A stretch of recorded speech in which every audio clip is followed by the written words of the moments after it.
Stryker lay stunned as bullets kicked up startled exclamation points of sand around him. Finally, he raised himself into a sitting position. Feet pounded to his right, coming fast. The Apache, grimacing in rage, had grabbed his rifle and was readying himself to swing a killing blow at the white officer's head. A shot.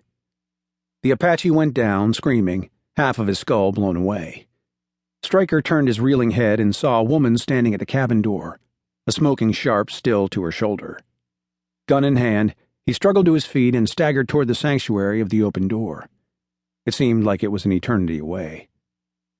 He almost made it. Just as the woman stepped inside, pushing open the door for him, a bullet thudded into Stryker's right side, just above his cartridge belt. He felt like he'd been hit by a sledgehammer and slammed hard against the door jamb. Another bullet thudded the rough pine of the door, driving splinters into his face. Then he was through, stumbling into the darkness of the cabin on rubber legs. A few splintered impressions quickly hurled themselves at Stryker. A woman slamming the wooden bolt shut behind them. A wild-eyed child cowering in a corner. Empty shell casings scattered around the dirt floor. The woman's frightened face, showing him the sharps, telling him she'd used her last bullet, the one she'd been saving for her daughter. Blood, his own blood dripping down his legs. A heavy body threw itself against the door. Stryker raised his Colt and fired twice through the timber. He heard a yelp of pain. Then the roar of volleyed rifle fire slammed across the basin. More shots, this time a ragged salvo, soldiers firing at will. A few minutes passed, then, "Lieutenant Stryker!" It was Joe Hogg's voice, calling from outside. Stryker opened the door and stepped into the daylight. Hogg was standing in front of the cabin, the Henry cradled in his arms. Behind him, Birchwood soldiers were checking the bodies of the dead Apaches. "We killed 2 of them," the scout said. "And you winged another. The rest skedaddled when the troops arrived." Stryker nodded but said nothing. Birchwood led his horse to the cabin. "Heard the firing, sir," he said. "Figured it had to be you."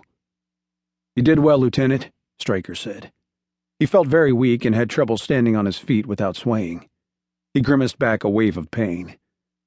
"I'll mention that in my report." Suddenly he was aware of the woman standing beside him. She glared at Hogg and Birchwood. "Can't you two see this man is hurt?" she snapped. "Help me get him inside." Hogg was shocked. "Did you take a bullet, Lieutenant?" The woman answered for Stryker. "Yes, he took a bullet. Now are you going to help him or not?" Birchwood and the scout sprang to help. Stryker was a big man, and they half dragged, half carried him inside. "Lay him down on the bed over there," the woman said.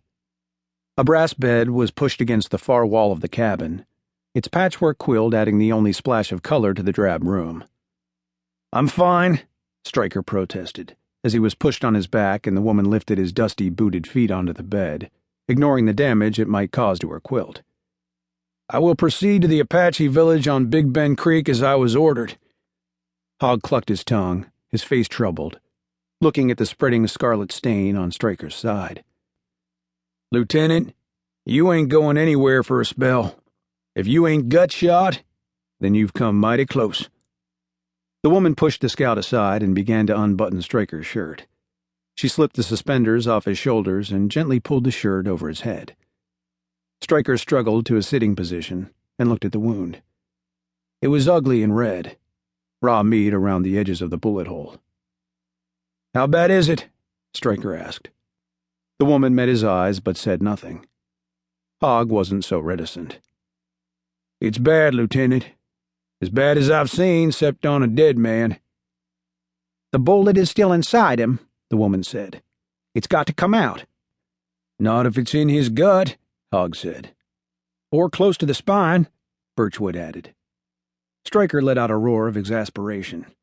"Damn it, I'm still here, you know, and I can hear every word." He looked at Hogg. "Joe, see if you can find the damned bullet." "Leave it. I'll examine him," the woman said, pushing Hogg aside again. Stryker noticed 2 things about his nurse. The first was the gentleness of her hands. The second, much more obvious.